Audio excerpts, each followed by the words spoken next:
اہم خبروں کی جانب بڑھتے ہوئے سب سے پہلے آپ کو بتائیں کہ وزیراعظم شہباز شریف کی زیر صدارت کابینہ کمیٹی توانائی کا اجلاس ہوا ہے۔ پاکستان آئل ریفائننگ پالیسی 2023 میں مجوزہ ترامیم کی منظوری دے دی گئی ہے، جبکہ آپ کو بتا دیں کہ وزیراعظم کی جانب سے کہا گیا کہ آئل ریفائنریز کی اپ گریڈیشن وقت کی اہم ضرورت ہے۔ ملک میں پیٹرولیم مصنوعات کے اسٹریٹجک ریزرو بڑھانے کی ہدایت بھی کی گئی ہے۔ مزید بات کریں گے فہد چودھری سے۔ فہد بتائیے گا۔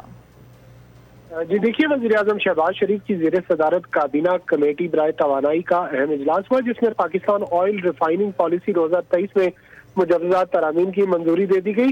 اجلاس کو بریفنگ میں بتایا گیا کہ موجودہ ریفائنریز کی پیداواری صلاحیت بڑھانے کے لیے ان کی اپ گریڈیشن ناگزیر ہے۔ یورو 4 اور یورو 5 معیار کے ایندھن کی پیداوار پاکستان کے بین الاقوامی ماحولیاتی وعدوں کی تکمیل، فضائی آلودگی میں کمی اور عوام کو بہتر معیار کا ایندھن فراہم کرنے کے لیے ضروری ہے۔ وزیراعظم نے ہدایت کی کہ اوگرا کی کارکردگی بہتر بنانے اور مارکیٹ کی ضروریات پوری کرنے کے لیے اصلاحات متعارف کروائی جائیں تاکہ شعبہ توانائی مسابقت، شفافیت اور سرمایہ کاری کو فروغ ملے۔ وزیراعظم نے زور دیا کہ نئی پالیسی کے نفاذ کے بعد اس پر مؤثر اور بروقت عمل درآمد یقینی بنایا جائے اور اس ضمن میں کسی بھی قسم کی غفلت یا تاخیر ہرگز برداشت نہیں کی جائے گی۔ وزیراعظم نے براؤن فیلڈ ریفائنریز کے حوالے سے ترمیمی آئل ریفائننگ پالیسی کی ترویج کے لیے قطر، سعودی عرب اور دیگر خلیجی ممالک میں روڈ شوز منعقد کرنے کی ہدایت بھی کی اور ملک میں پیٹرولیم مصنوعات کے اسٹریٹجک ریزرو بڑھانے کی بھی ہدایت کی۔ وزیراعظم کو بریفنگ میں بتایا گیا کہ ٹھیک ہے، اس حوالے سے آپ بتا رہے ہیں اہم اجلاس ہوا ہے اور اس کے مطابق یہ بھی بتایا جا رہا ہے کہ کچھ ہدایات بھی وزیراعظم کی جانب سے جاری کی گئی ہیں۔ فہد بہت شکریہ آپ کا۔